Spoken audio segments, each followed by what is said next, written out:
Welcome to the February 7th, 2023 meeting of the Fitchburg City Council. I now call this meeting to order. Please be advised that FATV is conducting audio and video recording of this meeting for public broadcast, and I would ask that anyone else in the audience who is recording this meeting to please identify themselves for the record now by standing and stating their name and city of residence. Seeing none, at this time, I ask that all electronic devices be placed into silent mode. Councillor Cruz, would you lead us in the salute to the flag? I pledge allegiance to the flag of the United States of America and to the republic for which it stands, one nation, under God, indivisible, with liberty and justice for all.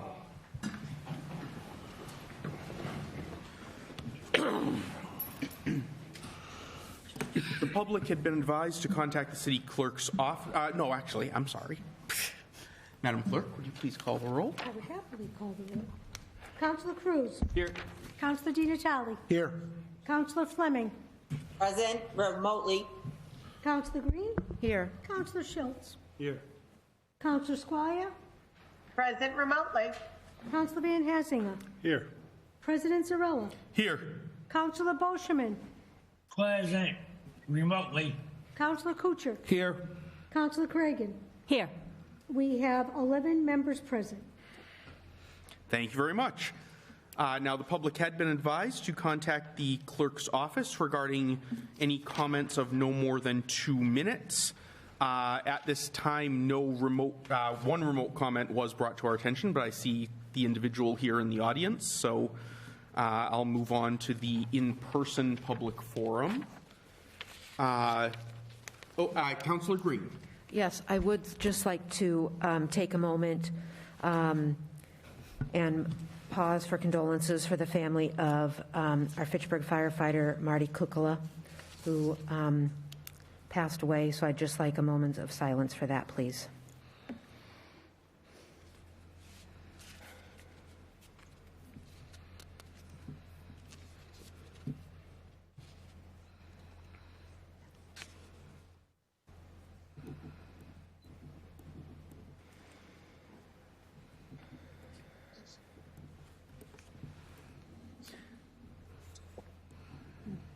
Thank you, everyone. And thank you, Councillor Green. Now, anyone here present who would like to address the council may approach the center podium, identify yourself by name and city of residence, and identify the agenda item on which you wish to speak, and you may then speak for not more than 2 minutes.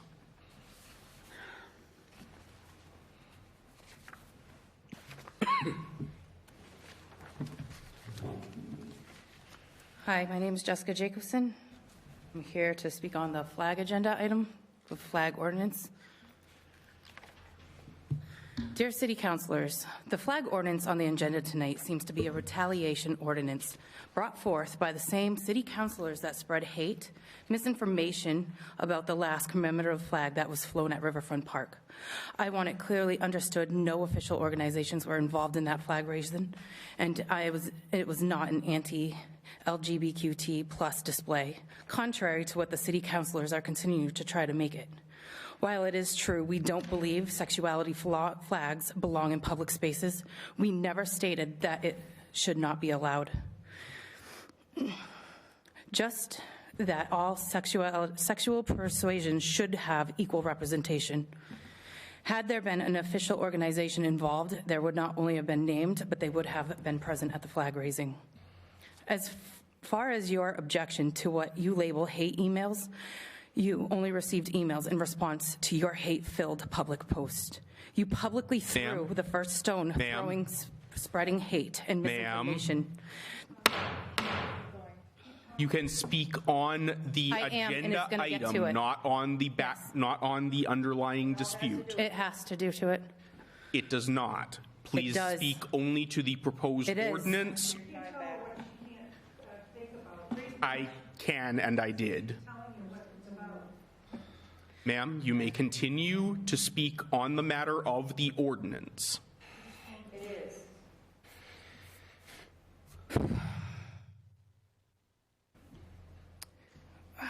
The city councilors are claiming exclusion, but the only exclusion and hate I see is from the same public officials screaming tolerance and inclusion.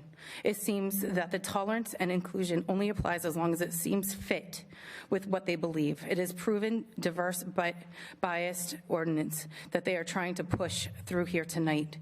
You used your public position, your influence and power to spread hate, misinformation. Equality is for everyone, not just for some.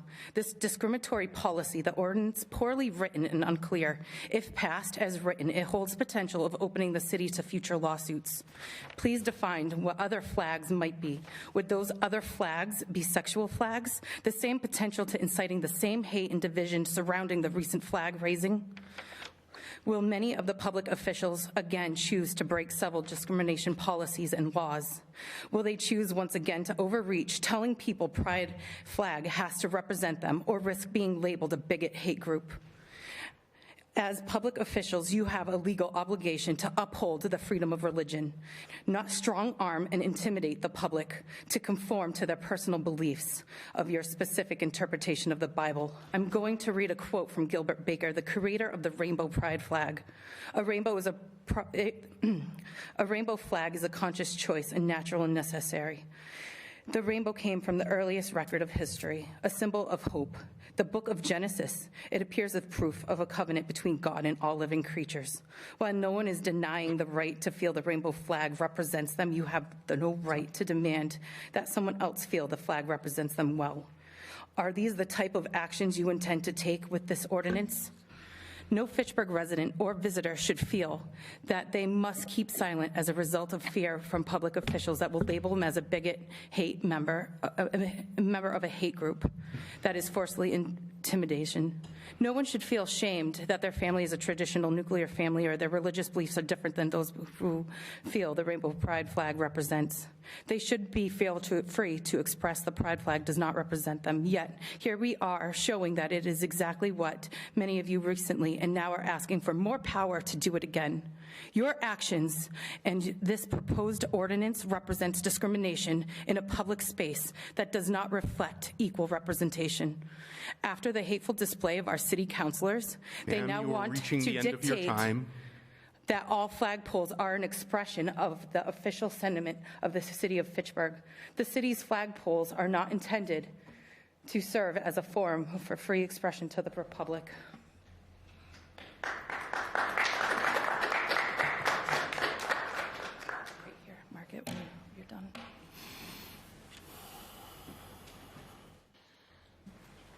The proposed discriminatory. I'm sorry, I need her name. Oh, Yes, my sir. name is Jean. I live in Fitchburg. The proposed discriminatory ordinance, which has been drafted by Sam, excuse me if I pronounce your name wrong, Sequela, Derek Cruz, Andy Van Hasling, is a further attempt by the said, sorry, I am dyslexic. Take your time. Okay, by the said listed officials to continue their hopeful discriminatory behavior. The representatives, you get what I'm saying, of the Commonwealth and the legal representative of the city of Fitchburg, you failed to make responsible discrimination-free accommodations in public government spaces for tax-paying customers and those who call Fitchburg their home residence.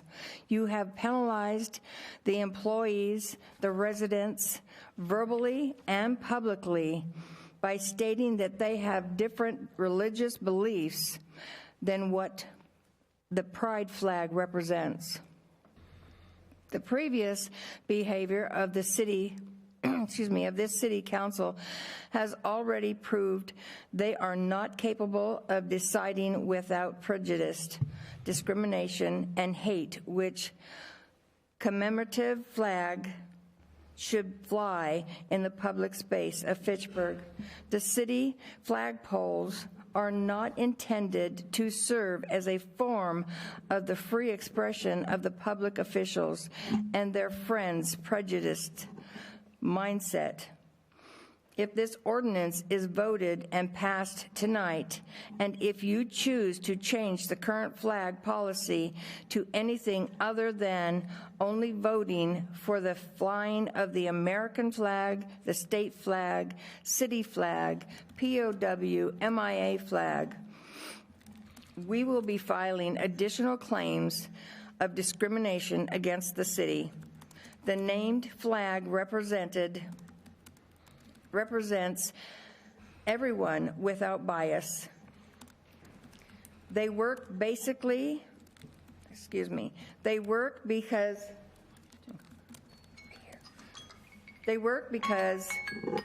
they don't exclude or include any one specific group by matter of religion, gender, or policy. Thank you. Zoe Saf Ayer.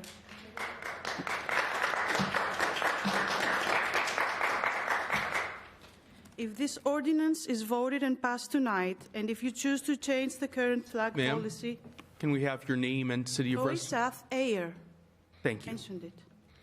If this ordinance is voted and passed tonight, and if you choose to change the current flag policy to anything other than only voting for the flying of the American flag, state flag, city flag, prisoner of war flag, missing in action flag, we will be filing additional claims for discrimination against the city.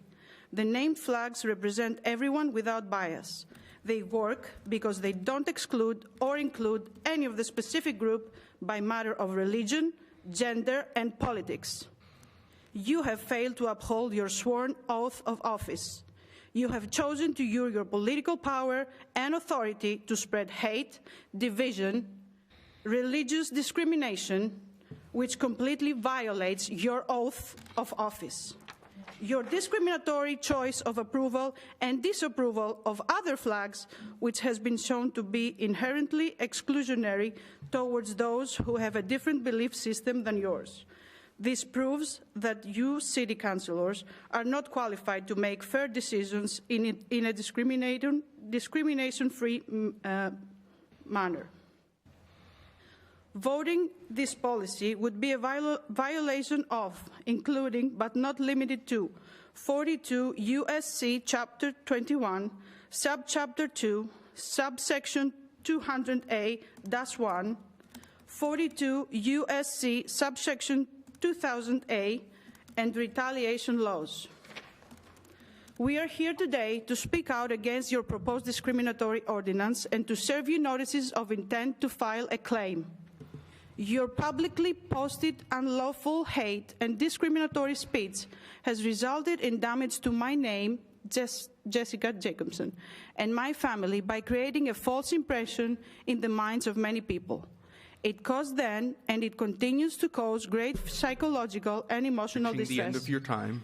Your public hate speech will willfully in violation of your oath of office, discrimination policies, and laws has caused irreparable damage. Hopefully, this meeting, fair decision will stop that from happening again here in Fitchburg.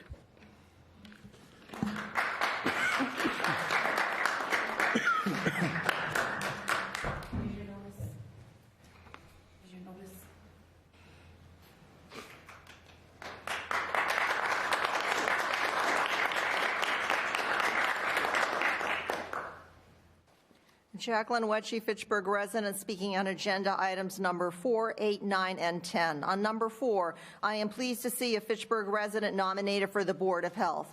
Hopefully, when she was contacted about this position, the nominee was advised to watch the Joint Board of Health School Committee meeting dated February 17, 2022 on FATV, so she is aware of community sentiment regarding bodily and medical autonomy. There now remains one non-Fitchburg resident on that board, and he should resign, as there is at least one other Fitchburg resident interested in serving. We deserve local control and representation.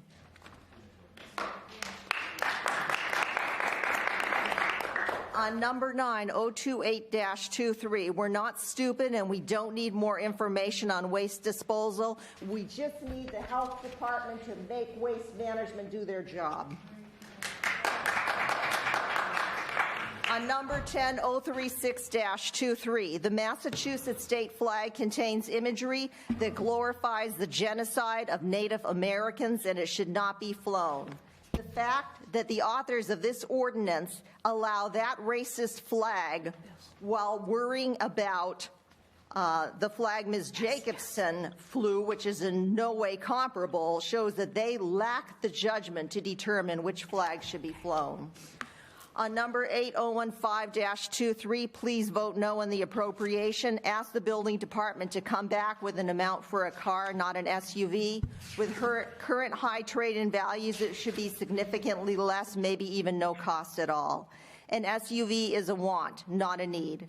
There are cars with all-wheel drive that handle all conditions in our urban environment. This request is a waste of money and it's bad for the planet. I could see if you don't want all the expense of becoming a certified green community, but rejecting this gas guzzler actually saves us money. This is really, really low-hanging fruit when it comes to environmentalism. If not us, who? If not now, when?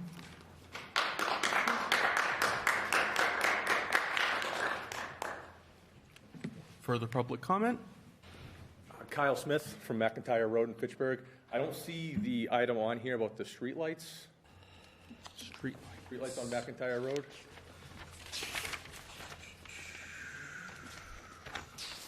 One moment, please. I am stopping your time, don't worry. I'll be quick, don't you worry. That's fine.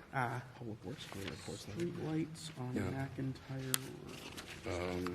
There's a Public Works meeting held earlier this week, Mr. President. Sorry? There was a Public Works meeting that was held last week. Okay. It's not on the agenda for the minutes. I think it's because the meeting was on Thursday, Wednesday or Thursday. And this would have been posted Thursday. Oh, okay, so it was not prepared for, do we have a report from? No, we The don't. oral report's not even there, but they met before the agenda came out. Okay, gotcha. So, He's here about. We didn't get the minutes, I apologize. so Public Works, Councilors Fleming or Schultz, do you have a report prepared for this evening? I don't, but I know it's petition 1423. All right, since it's not on the agenda and there isn't a report or minutes yet, because it has already been discussed, I will let you say your piece, but we won't end up actually taking it up this evening. It will come at the next council meeting. Okay. So I just wanted to say there are no streetlights on McIntyre. There's one at the intersection of Williams and McIntyre, not at Sheldon and McIntyre. Sorry, Alpine and McIntyre. McIntyre is listed as a scenic road, as well as Alpine and Williams. Alpine and Williams have streetlights.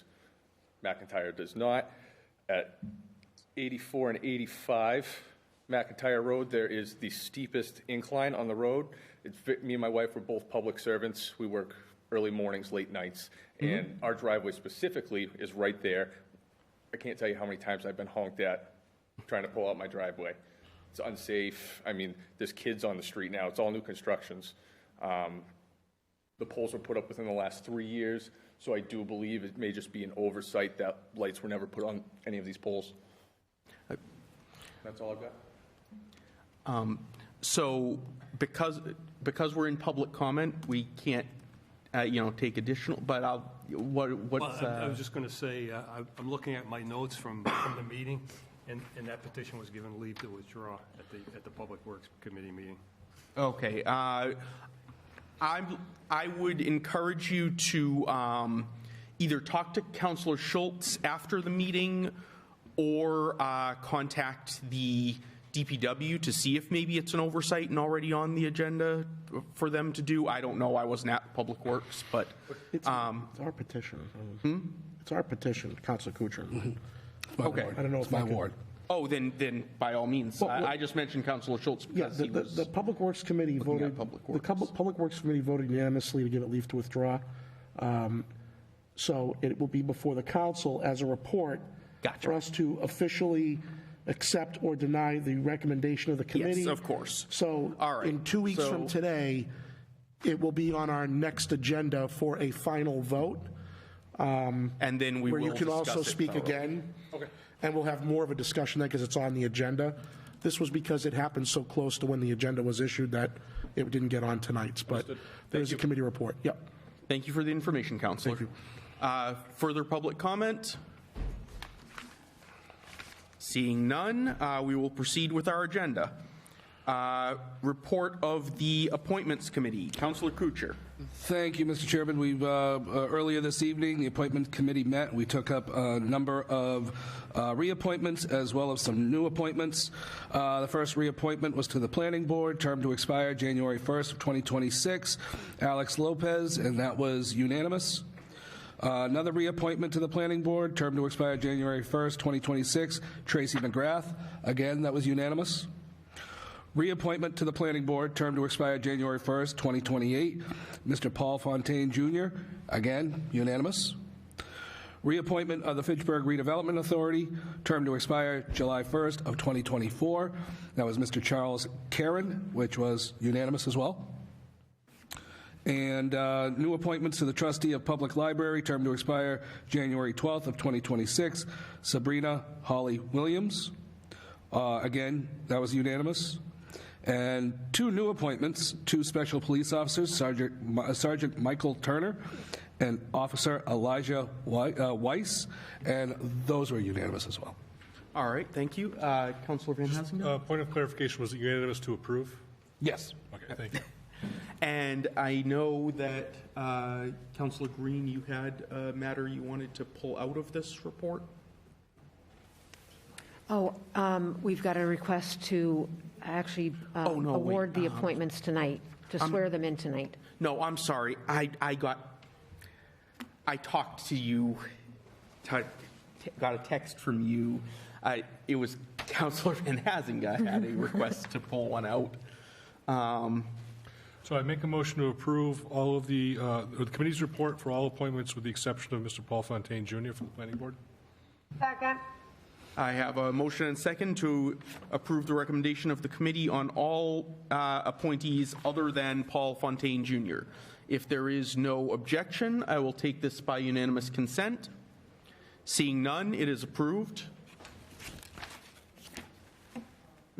You may want to make a brief statement. Oh, just avoid the appearance of any bias or anything. Just excuse myself due to a prior relationship through my work with Mr. Fontaine. Motion to approve Mr. Fontaine. And just in case that wasn't caught by the mics, I will repeat that for the viewing audience at home. Vice President Van Hassingen is recusing himself from the appointment of Paul Fontaine Jr. to the Planning Board because he has a prior professional relationship with Mr. Fontaine. That said, I have a motion to approve his appointment. Do I have a second? Second. I have a motion and second. If there is no objection, we'll take this by unanimous consent. Seeing none, it is approved. Councilor, you can come back on in. And Chief, if you'd like to come up, we're going to have the two new special police officers sworn in this evening.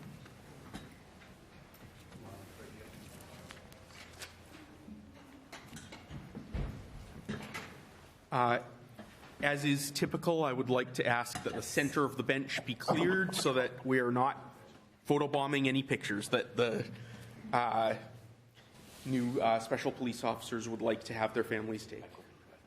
I'm not walking in. Okay, if you raise your right hand and repeat after me. I do solemnly promise and swear I do solemnly promise and swear that I will faithfully and impartially, that I will faithfully and impartially, and to the best of my knowledge and ability, and to the best of my knowledge and ability, perform and discharge all duties perform and discharge all duties incumbent upon me incumbent upon me as a special police officer for the city of Fitchburg. as a special police officer for the city of Fitchburg. So help me God. So help me God. Congratulations.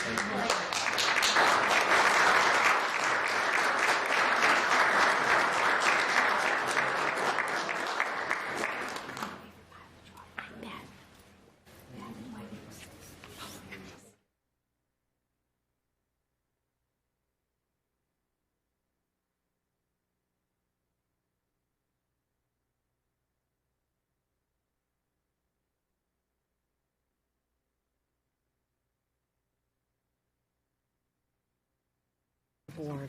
Thank you very much. Thank you. Oh, congratulations. Welcome aboard. Thank you very much. Congratulations. Thank you very much. Congrats. Congratulations. Thank you very much.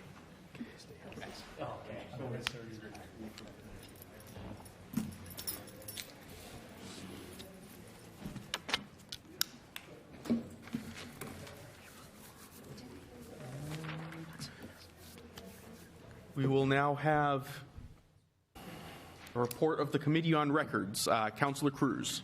Thank you, Mr. President. The records appear to be in order up until January 17th. Make a motion, we accept. Second. I have a motion and second to accept the report of the Committee on Records. If there is no objection, we'll take this by unanimous consent. Seeing none, it is approved. We have two other communications from His Honor the Mayor. An appointment letter for Jacqueline T. Lassard as a member of the Board of Health, term to expire February 6th, 2026. And 3 new full-time firefighters, permanent full-time firefighters, Ryan M. Preville, Patrick Swenson, and Seth Viles. All of those will stand referred to the Appointments Committee. Further, we have 4 promotion letters, which do not require the approval of the council. We have the promotion of firefighter John Gerard to provisional lieutenant, Lieutenant Jude Lambert to provisional captain, Captain Anthony Castelli to provisional deputy, and permanent deputy Dante Suarez to acting as provisional fire chief. And congratulations to all of those firefighters.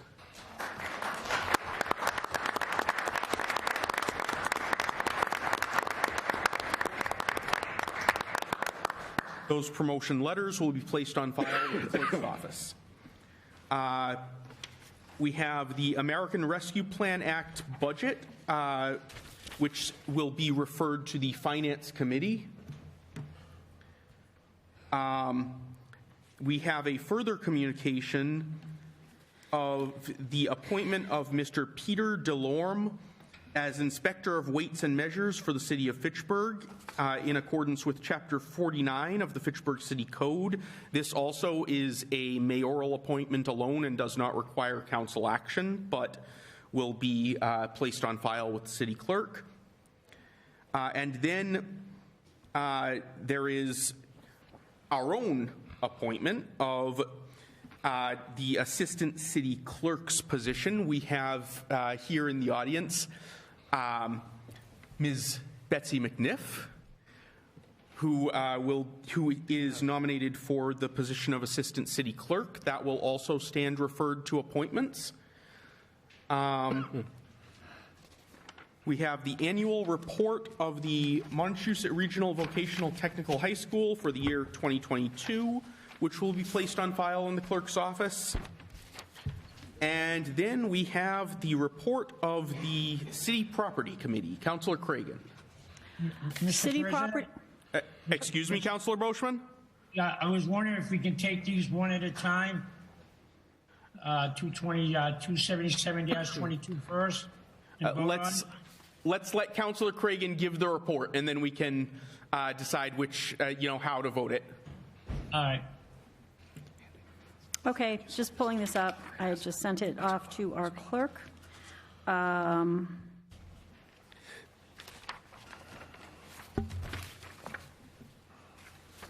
Okay, we had 2 items on our agenda. The first was 277-22, the easement to Signco, and the city made the decision not to maintain the easement for a utility line and pole. We will be retaining our right to the sand pit, which may change at some point. There's no fair market value, close to zero, said Councillor Zarella. So we voted in the affirmative to what would the word be? Release. To release that. Thank you. City Solicitor Pusateri was extremely helpful on everything to do with real estate and these complexities. But this is great because this had to do with another business wanting to expand and helping Fitchburg with our logistics and transport side of things for our economic development. Now, the other item, I don't know if Mr. McKenna is in the audience. Is Jonah here tonight? He's not. Nope. Okay, well, for the rest of the council. He was going to zoom in. He was Oh, gonna was he? Okay. I gave him the link. I don't know if he's... All right, if we do have him in the waiting room, you can certainly send him in. If not, we'll just, oh, I see he just raised his hand on, Hello. Okay, hang on just a moment. Let me make sure you're... Yeah, no audio. I see. Let's see. So, yeah, if you are with us, so you're having audio issues? Yes, I don't have it. Do I have audio? Yes, we can hear you. Okay. Welcome. Thank you very much. So the question that was brought forward by Mr. McKenna, with the support of our esteemed past councilor Ellen DiGeronimo and others, was in favor of voting that Spring and J and Pleasant Streets, the confluence of those streets, be named after Henry, also known as Harry McKenna. I sent our city councilors the biography that Mr. McKenna wrote, and if it's agreeable with our leaders, Mr. McKenna, if you would be up to really sharing with the public a little bit about your grandfather and why it is that we were pleased on city property to recommend that the city council name this confluence of streets after Harry. Go right ahead, Mr. McKenna. Well, thank you very much for the opportunity to speak, and I want to thank the Property Committee for being very helpful in shepherding this forward. I'm happy to answer any questions that you have. As was written in the biography that was submitted, my grandfather, Henry McKenna, was a native of Fitchburg who served honorably in World War II and came home and studied the science and medicine of recovery work and addiction counseling and became an addiction counselor at hospitals and founded and co-founded many chapters of AA in the northern Worcester County. And his example has been inspiring to his family and to friends, and I hope that the city will be able to also preserve that example. Thank you. And, I see Councilor Squalia. Yes, just a point of clarification. For 277-22, that was voted 3-1 to approve, with Councilor Boschman voting against, and 282-22 was unanimously approved. Thank you, Councilor. Cragen? Sure. Just to conclude, and I know we have members of the press in the audience, we'll make sure that you receive the biography of Mr. McKenna. It's very exciting. We look forward to learning more, and the Fitchburg Historical Society was really thrilled to get this descendant's remembrance of his grandfather, who was a hero in the European theater in World War II. So I hope you enjoyed reading it, and it was really a privilege, I think, for those of us on city property to consider such a request. So thank you, Mr. McKenna, for coming forward and for your family service. Thank you very much. And thank you for being with us this evening. The report is now before the council. I recall Councilor Boschman had asked... Committee? Excuse me? Move to approve 277-22. Motion. I have a motion to approve 277. I have a second. On the motion? On the motion, Councilor Boschman.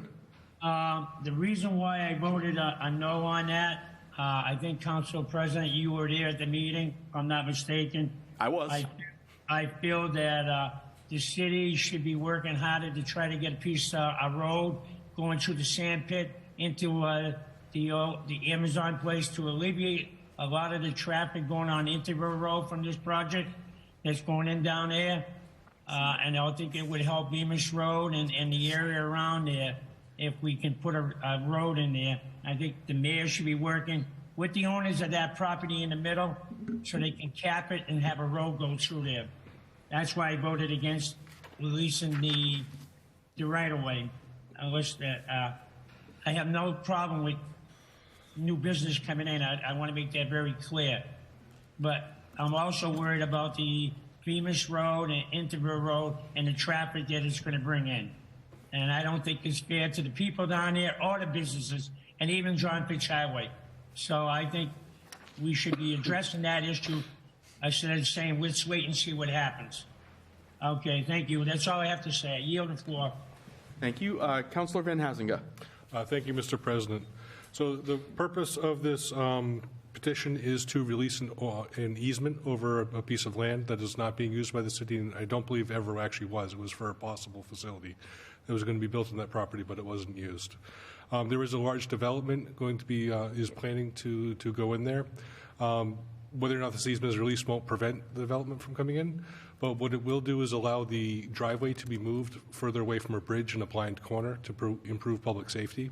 So it's in the public's interest to abandon this easement that we're not using and release it and allow the developer to make a safer and better development. That's the purpose of this.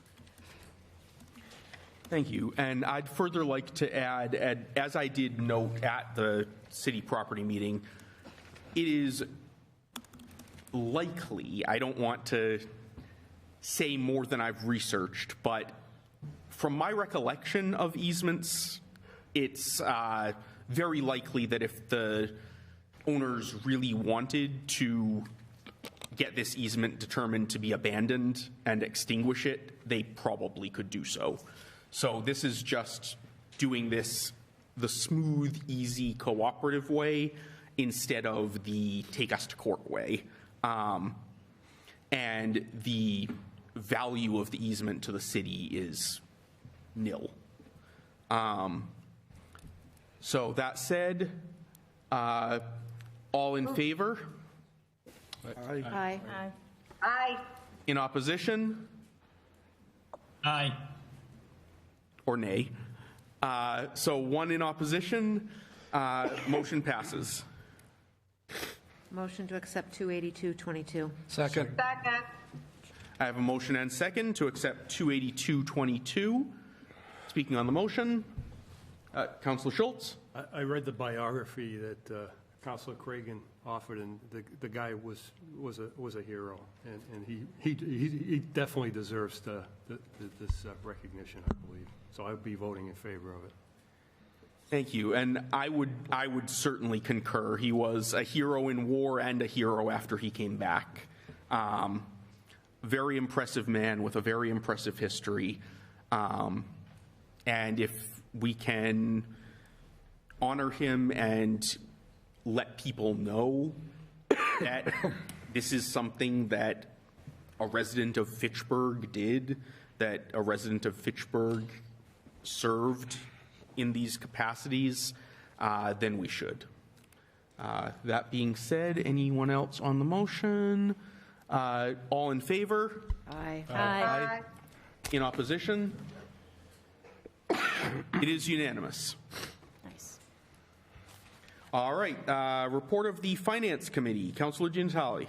Thank you, Mr. President. Finance met on January 25th. 1523 was an order for $42,955, a transfer from other municipal surpluses to building capital expenditures for a replacement for one of the inspector vehicles. That was unanimous. 1623 was an order for $5,481 from a grant from the Commonwealth of Mass Executive Office of Public Safety and Security to continue teaching fire safety to students. 1723 was for $2,477 for a SAFE grant to continue educating seniors in the community regarding fire and life safety topics. Both of those were unanimous.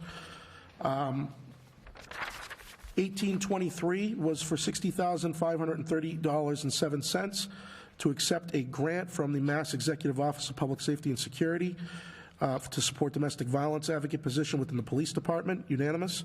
1923, City of Fitchburg approves the expenditure of funds from the Mass Executive Office of Public Safety and Security FY23 Shannon Community Safety Initiative Grant for $416,812 to reduce gang and youth-related violence. Unanimous. 2023, an order for $25,000 to be transferred from Police Personal Services civilian dispatchers to Police Personal Services dispatcher overtime. That was unanimous. 2123, order that there be and hereby is transferred from within the sum of $237,054.20 to be transferred from Police Personal Services Patrolman, $200,000, and from Police Personal Services Professional Standard, $37,000 and change, and credited to Police Personal Services overtime. Unanimous. 2223, order that there be and hereby is appropriated the sum of $500,000 to be charged against available funds and credited to stabilization fund.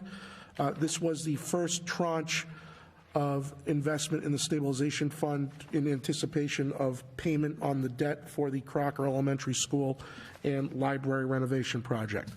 That was unanimous. 2323 to transfer $2,620 from available funds to assessors, expenses, contracted services. That was unanimous. 2423 to appropriate $14,885 against available funds and credited to facilities, council on aging, and library personal services to satisfy contractual changes. That was unanimous. 2523 was an order to appropriate $435,000 from available funds to police personal services, overtime, and employee benefits. This is the 3-year agreement between the city and the Fitchburg Police Union for the Patrolmen's Union for their next 3 years of their contract. That was approved unanimously. 2623 was approval of $465,000 to be charged against available funds and credit to Fire Department personal services, overtime, and benefits, which is also a 3-year newly agreed to contract with the city and the Fitchburg Fire Union, and that was unanimous. Motion to accept? Before we do that, I have a question from Councilor Squalia. Thank you, President Zarella. Yes, I've had a number of constituents outreach about 01523 regarding the fully gas brand new vehicle for the building department. And I've had the New View Communities, environmental stewards reach out. I've had other environmental-minded constituents reach out about this concern. And while I will support the Finance Committee's unanimous vote on this vehicle, I do agree that we should continue to look into electric options with electric charging stations, as that is certainly coming faster than we anticipate into the future. And it's certainly the way that we should be looking for the city of Fitchburg for our municipal vehicles. Thank you. Thank you. Councilor Giannatalli. Just on that, several months ago, when the building commissioner was before us for another vehicle replacement that this council already approved because of an accident, it was actually Councilor Van Huizinga who was on the committee. The vehicle he requested at that time was north of $60,000 for a hybrid model. And the committee voted to send it back to him because we felt that a $65,000 inspector's vehicle was overkill. So this vehicle that he put before us was the same one we passed several months ago, which was the basic model, not hybrid, for $25,000 less. So we are environmentally aware, and there are good points made about the environment, but we also didn't agree as a committee that spending $65,000 on an inspector vehicle is the right thing to do. So that's what I'll say about that. Thank you. Councilor Schultz. Well, this, Councilor Di-Natale, this vehicle's an SUV. Was there any thought given to buying a smaller hybrid vehicle to represent that? There was no thought given to buying a smaller SUV, smaller vehicle hybrid. Councilor Van Huizinga. Thank you. I'm just remembering back to our discussions with the building commissioner when we took up this matter previously. The issue with the hybrid vehicle that was proposed that was not substantially more efficient. It was, I think, an increase of 1 mile per gallon in the fuel efficiency of the vehicle for substantial cost. So that was a problem. I think this is the type of vehicle that the commissioner requested because the inspectors do have to visit work sites. They require a vehicle that has ground clearance, that has four-wheel drive to access unpaved work sites. It also needs room to, if I remember correctly, to carry ladders and other equipment that the inspectors do need. So there was thought and reason put into why this type of vehicle was selected. So our encouragement was to find the most cost-effective version of this vehicle that fit the needs of the role that they had. Thank you, Councilor. Thank you very much. Motion to accept. Second. Motion and second to accept the report of the Finance Committee. All in favor? Aye. Aye. Any in opposition? Seeing none, it is unanimously approved. Did you want to speak, Chief? Sure, thank you. I'll be real quick, Mr. President. I'd just like to publicly thank the City Council, Mr. President, all City Councilors for supporting the contract with the Fitchburg Police Union. A lot of hard work and effort went into these negotiations. I'd like to publicly thank Ms. Davis, our HR Director, who was instrumental in creating this opportunity with the Fitchburg Police Union. But on behalf of the entire Fitchburg Police Department, thank you for your support this evening. Thank you, And Chief. thank you for Thank you, yours. Chief.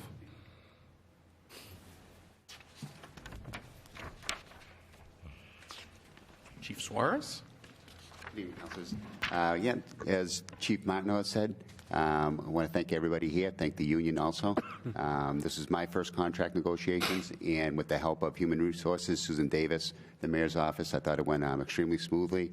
And we're really happy today to have this finalized and move forward with the job that we have to do for the city. Thank you all.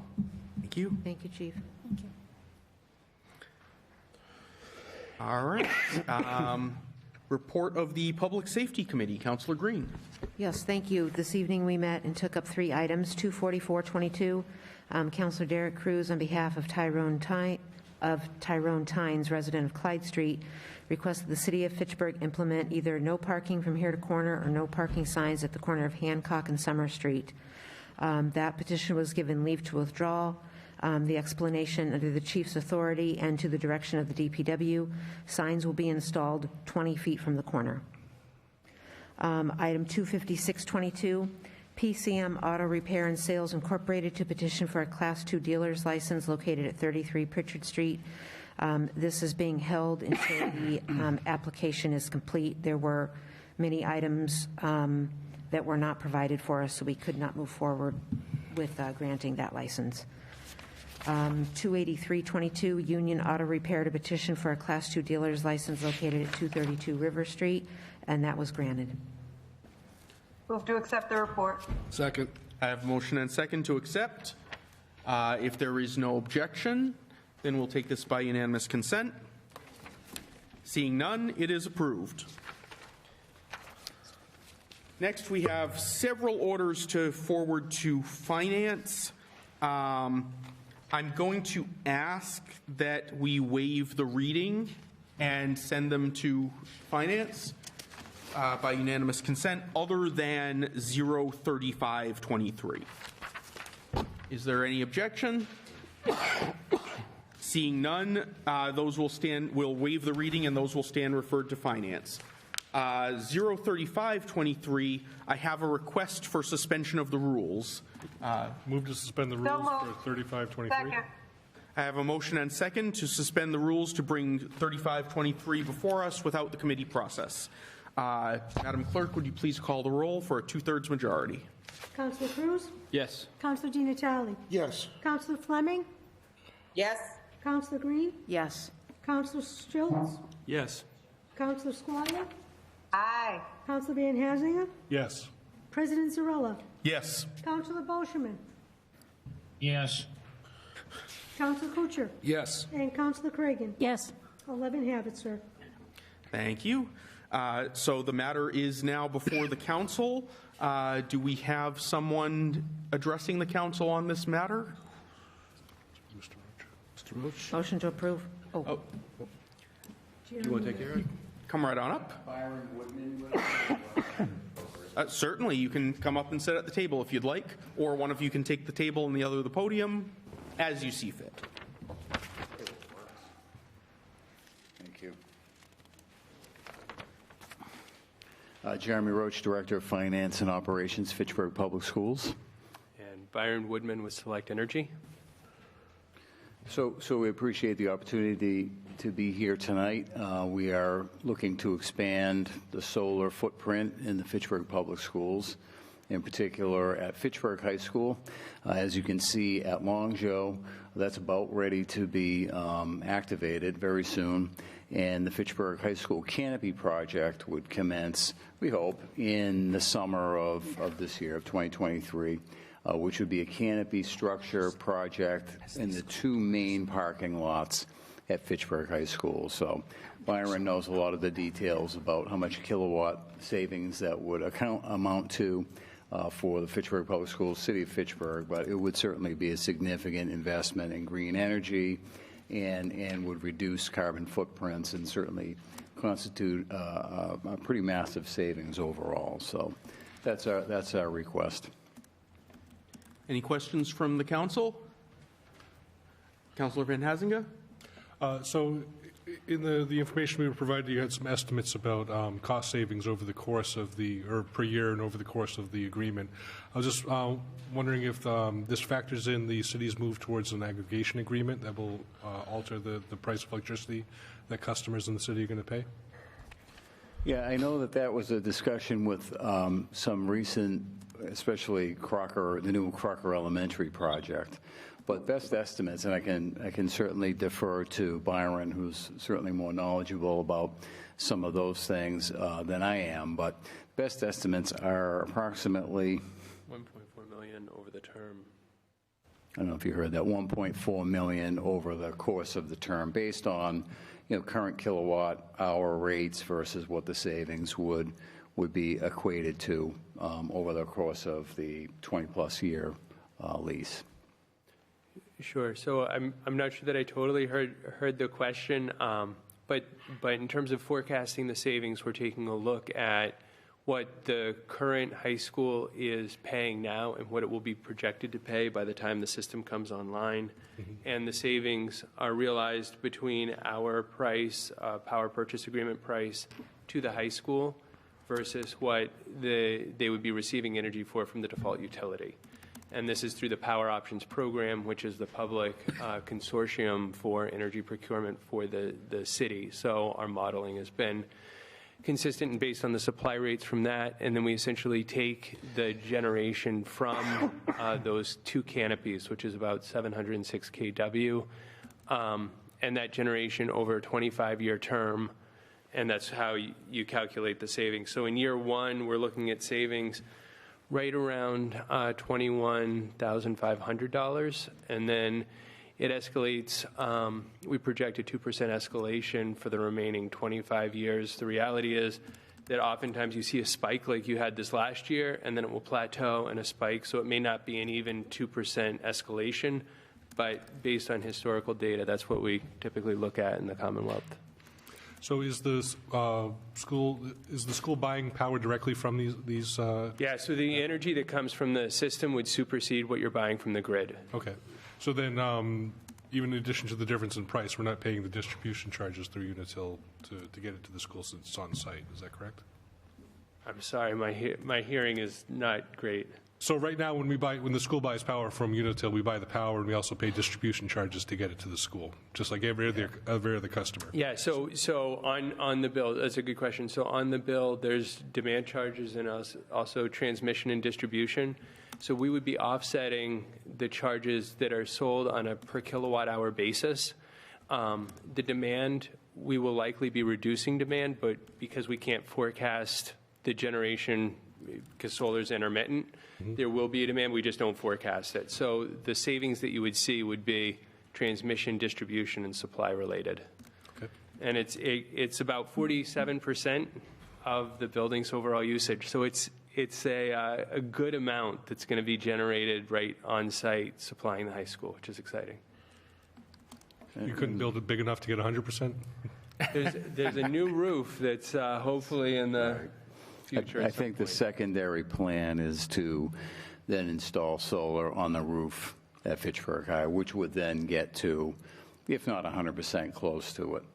But as I know, I think I spoke to the Finance Committee recently, Fitchburg High is 250,000 square feet, and certainly, you know, as the largest public school in the district, this canopy will certainly move towards that goal. And I think the other benefit that it provides is sheltered parking. You know, there's some additional sort of subsequential benefits of you know, having the canopies that will be kind of positive and interesting to see. Kind of sad I won't see that, but you know, that's a byproduct that I know some folks are pretty excited about up there. So these canopies will be positioned over the existing parking lots, over the parking aisles to provide, like you said, shelter the cars and collect the sunlight.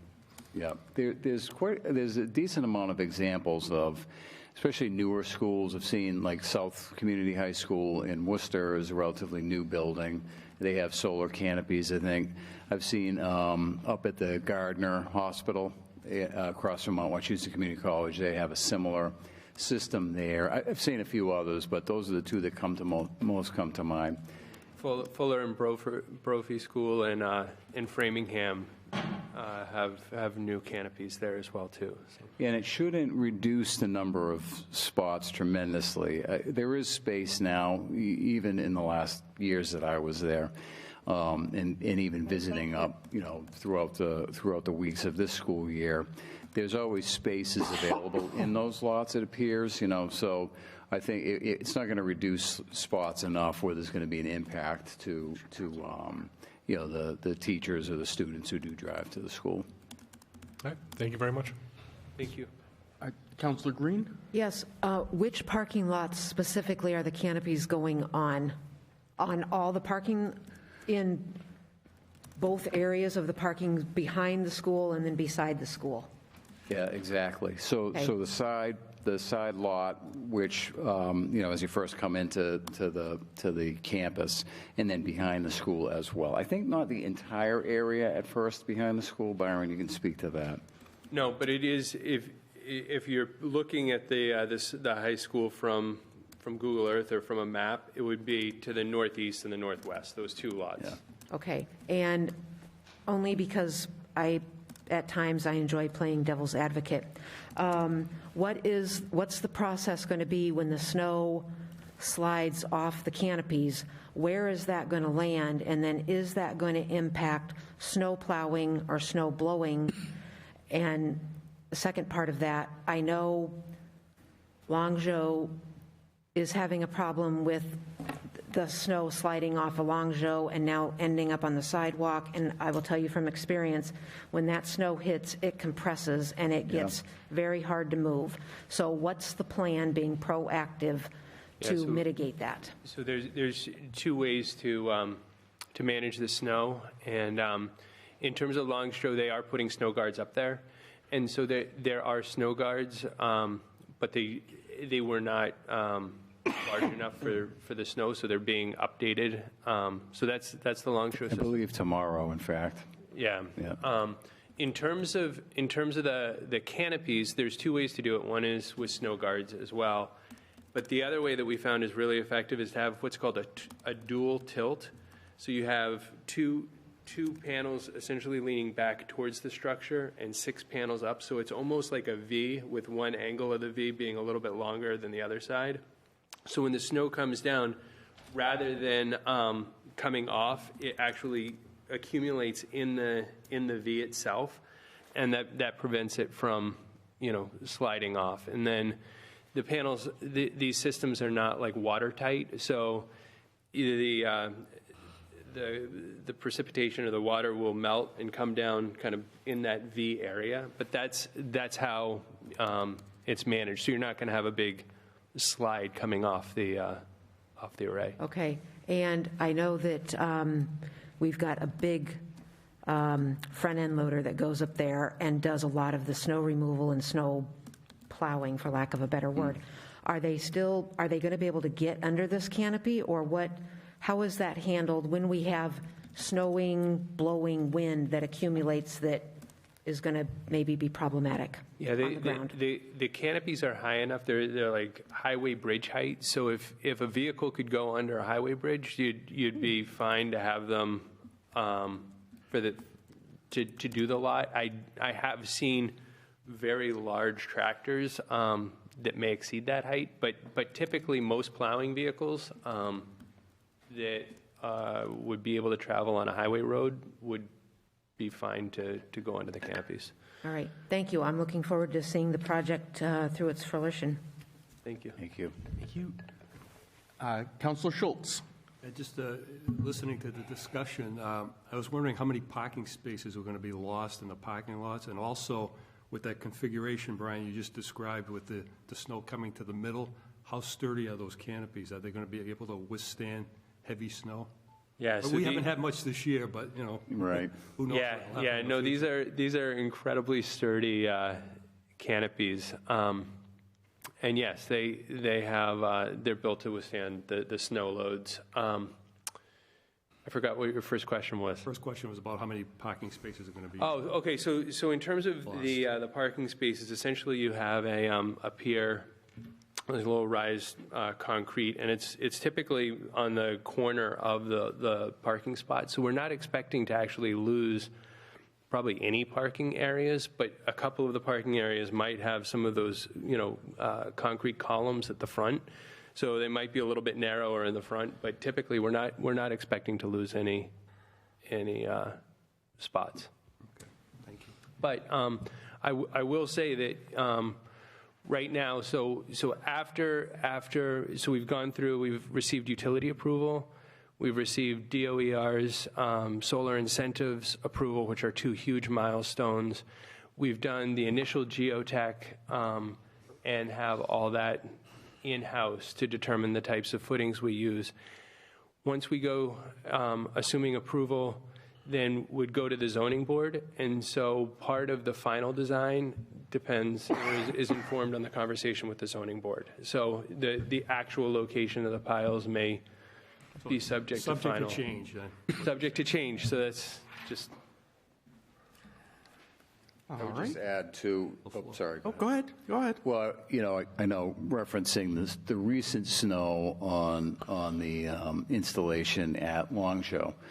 I just happened to be there when the big volume of snow came off of the panels. And I just want to commend first, immediate phone call to Fitchburg PD, who enacted the process with DPW to close the road. That was the first step. That was done, within minutes. Secondly, I would just say that we were immediately in contact with Select as well, and they had a guy at the site within the hour with a drone up above the site so he could see how much snow was up on top of Long Show, and the order was in for those super heavy duty snow guards I would say within that hour. So it was a really quick response to, obviously a concerning situation, and again, I was just, the collaboration between Fitchburg PD, DPW, and then Select's quick action was super positive. So just wanted to say thanks to all three there. And I'm sorry to interrupt. No, thank you. Thank you for that information. Councillor Cragen. Sure. I was really happy to see this on the agenda, and for the benefit of our viewing audience and community, this is not the first time that we have had solar as part of Fitchburg Public School building projects. And Mr. Roach, if you could just tell us a little bit about this. Is something that we've done before, and I think that the benefits, you understand them in a big picture, but we're really committed to this, and it's another reason why this is a really great school district. Yeah, agreed. I think the timing, too, is great in the sense that Fitchburg High was recently awarded a second innovation career pathway in environmental science. So it's a career-based technical program, and the school is in the first year of developing that pathway. And so when we were talking about the solar canopy and then ultimately the roof project at Fitchburg High, and then obviously at Crocker as well, the new Crocker and so forth, I think the opportunities for students to participate with learning about, the solar industry and opportunities both vocationally, but also, for some of the advanced coursework that would be related to that are really kind of perfect. So I think it's going to have a nice hands-on application as well for metering and the various, aspects of monitoring the sun, the production of the kilowatts and all that, and even just technical aspects of repair and those kind of things. So we're looking forward to those, options for kids too down the road. Thank you. Briefly on that subject, I suppose this would be a good time to ask, is there any consideration of possible internships at the company? We're going to nail them down for 20 right now. Let's do it. I would say we're always interested in interns, and we have had interns from different colleges in terms of system design and learning about that process. There's probably, I would probably be best to refer to the HR department because there is a path for that, but I do know that it's an exciting industry. And in terms of the canopies themselves, they do make a very good learning environment because you can actually see where if it's on the roof, you can understand what the production is as related to the percentage of use for a building. But in a canopy, you can actually stand under it and you see the panels, you see the structure, you see how it goes down and into the grid and how it's combined. And it does make for a compelling learning environment. So that's neat. Excellent, thank you. And I didn't mean to put you on the spot. I just figured I'd throw that out there. Councillor Squalia. Thank you. The Select Energy, we are leasing the panels, the system, correct? No, we are. It's a public-private partnership in which Select owns and finances and operates the system, and then we're just selling the electricity to the city at a discount for a long-term agreement. So our electricity price to the city is fixed for a 25-year term, and we're building it and financing it and doing all the construction. Wow. Okay, so for the structure that houses the solar panels that are over the parking area, that structure, is that owned by the city or is that owned by Select Energy? That's owned as part of the project. So so the ownership of the project. So there are two parts to it. One is of the agreement. Part of it is the sale of the energy, and the second part is the lease or our ability to use the land or site our property at the high school. So our property would include the actual canopy infrastructure itself. It would include, obviously, the panels, the modules, and then the equipment to interconnect that directly behind the meter at the high school. And the structure of the solar canopy, is that a structural steel, powder-coated structure? What is the structure of that piece? Yeah, it's a steel structure, and essentially, it comes up. You've got the beams, the rafters, and it's just the modules are set directly on top of the structure itself. It's open air. It does not include water management. It's not watertight, but it is just intended to optimize just the angle and the ability to capture the sunlight. And so the structural steel, is it powder coated? Is it corrugated? I believe it's corrugated steel. Corrugated steel roof? No, it's the. I think it's just like the regular unpainted steel members themselves. So it's not a painted structure. Is it a galvanized steel? That's what I meant, galvanized. I said corrugated. I apologize. Galvanized. Thank you. So the columns, the beams, the entire structure will be galvanized steel. Yes, and I can provide the spec sheet to the council if that would be, or to the school if it would be helpful. Okay, that's good. That's great. Thank you. Thanks. You can just send that for the council purposes, at least, through the clerk's office and for the school, wherever you would like it to be sent. Okay, yeah. Great. Thank you. Councilor Fleming. Yes, hi. Seeing that this is in my ward, I do have some concerns. I'm not opposed to solar. What I am opposed to is the application and how it's going to look. That's rural residential. So people appreciate looking out and seeing green. Now, people looking out are going to be seeing galvanized steel and these little structured, these little tents. Is there going to be anything that you're going to do to mask the units themselves from people in the neighborhood? I'm sorry, what was the question? Counselor, it's my understanding that these are canopies going over the parking lots. Right. So we're not talking just the freestanding solar installations like the solar farm type thing. No, I understand that. But they're still, don't go with the area that they're being put in. Right now, you just have an open air parking lot. Now you're going to be putting structures in the parking lot. So they're going to look like little buildings. Is there going to be like some type of greenery or bushes put around so that it's not really visible to the neighbors? Well, I think, and correct me if I'm wrong, I think there's, on the north side, the north side, I believe, has playing fields up above it. So that I don't believe that there are any neighbors there. To the east, to the northeast lot, we're not putting the canopy directly on the eastern side of that lot. We have setbacks, so it's going right down kind of the middle of the parking lot. So it's not tight to that property. And I'm trying to picture how many houses are there. There may be one property on the other side of a tree line, but I don't know that it's going to be that visible, or certainly more visible than the high school. I'm not sure either, just knowing that specific house that's sort of on the corner of Ironhouse Farm Road, it's set down a little bit lower from the property of Fitchburg High, and there is a dividing tree line there, I mean, in my mind's eye.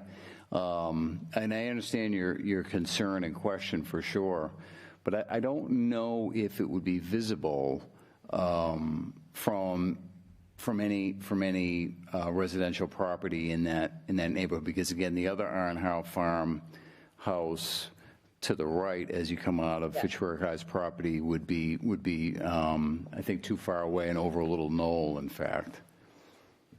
But in terms of the plans, there wasn't anything in addition to, like occluding shrubbery or fencing or anything like that. They are relatively high, like Byron said, because again, they have to, provide for clearance for plowing and for vehicles that are, vans or whatever it might be that are a little bit higher than a typical vehicle.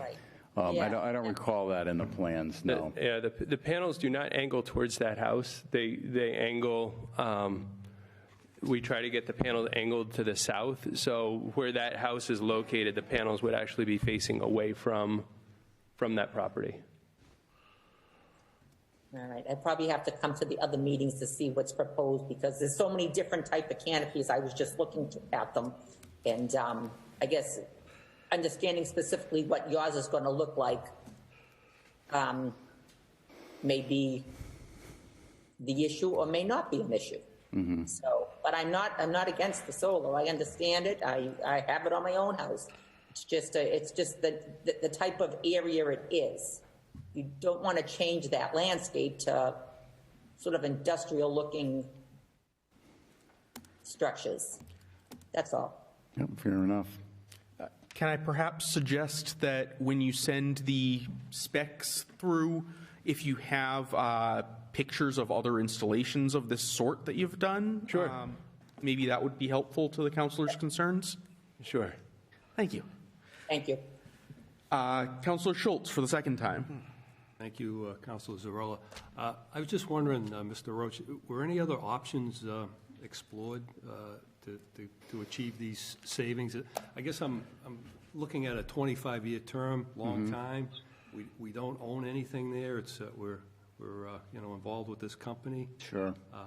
Just wondering what other options were explored. I would be speaking out of turn. I don't know for certain. I do know that probably around this time last year, the discussions commenced around the idea of solar installation at Fitchburg High School's property to include both roof and canopy.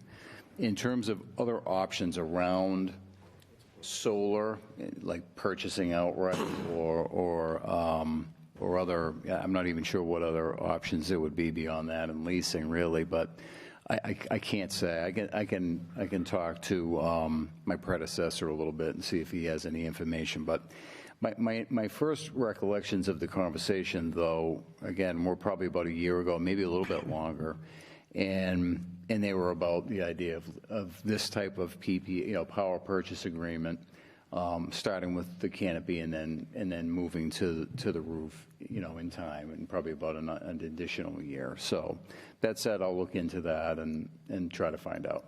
Because this just came up. We thought this would be, in a future city council. So we haven't had time to do any research. Sure. So I think I'd be hesitant to support it tonight for that reason until we have more information. But I'm certainly not against solar and those savings that we will incur from a project like that. One of the pieces about it too is that as we've developed the project over the last year, the school committee has been actively aware of it and supportive. So when we signed the letter of intent last year, it enabled us to move forward to secure both the incentives, the savings, and the approval through Unitel to advance.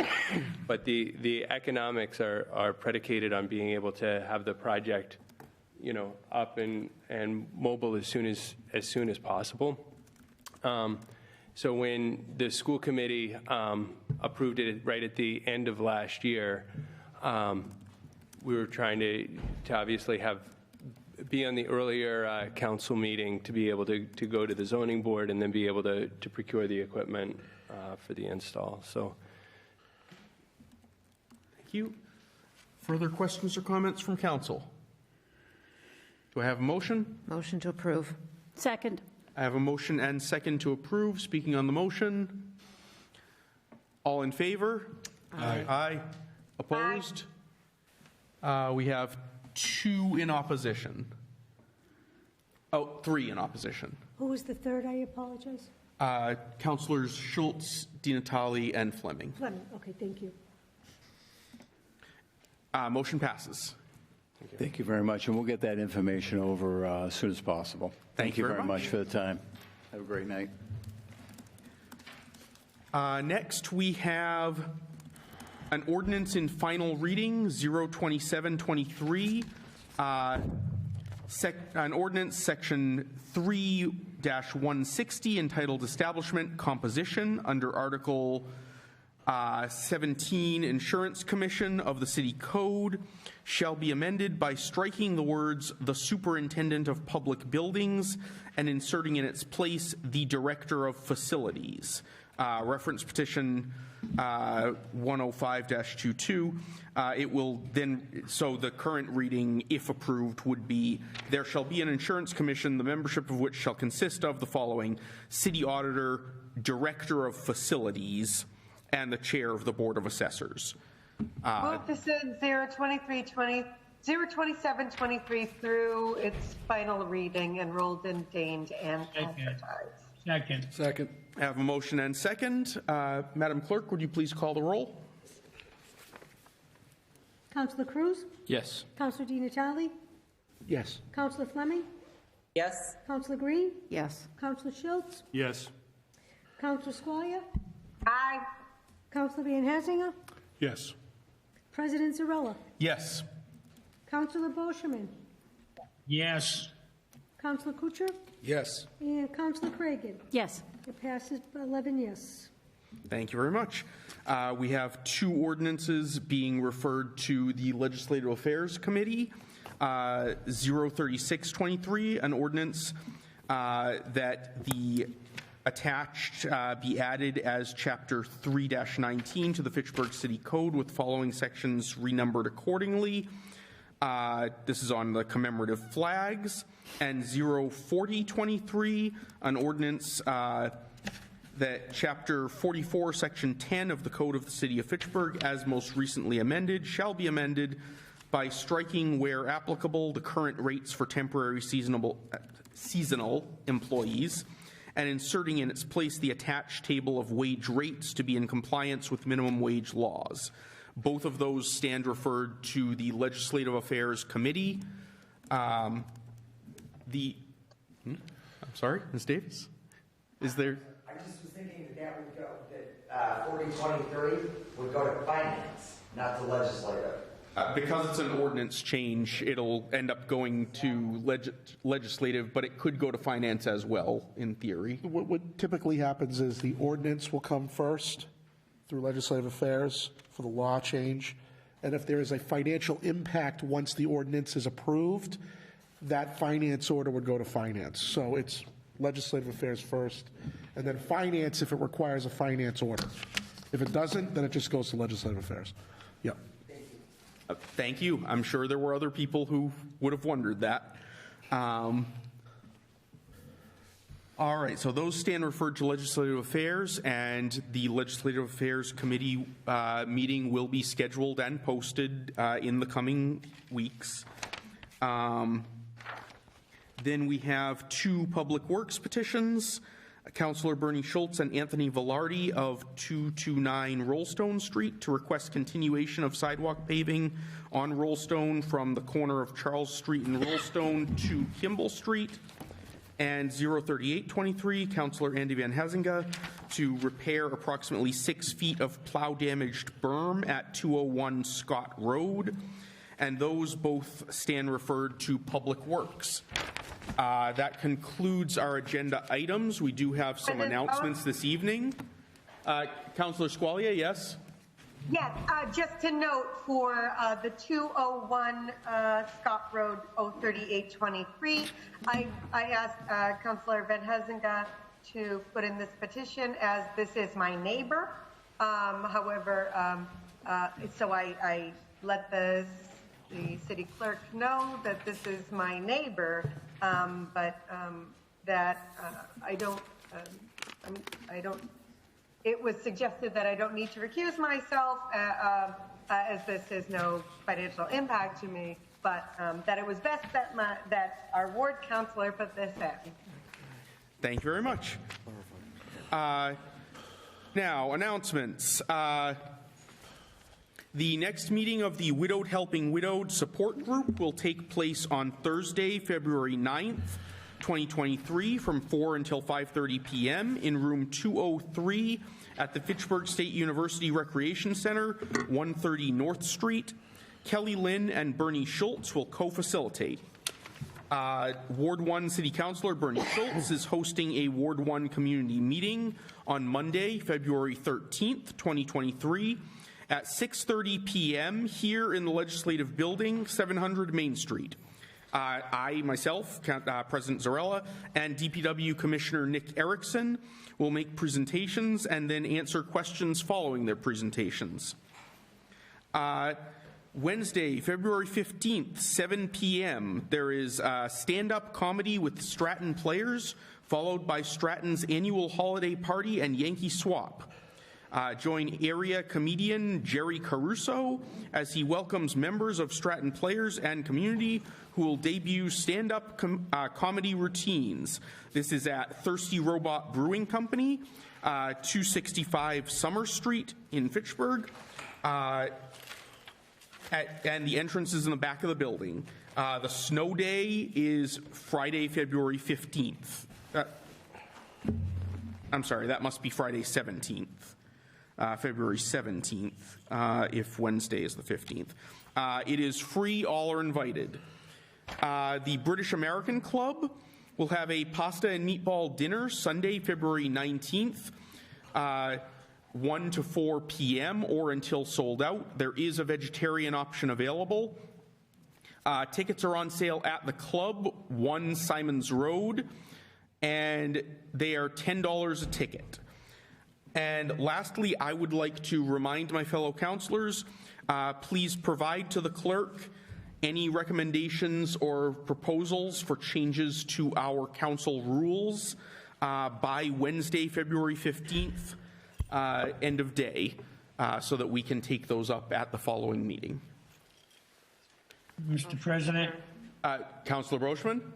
you forgot to tell them about the meeting that they're going to have tomorrow night about Unitil and the rates at 6 o'clock at City Hall.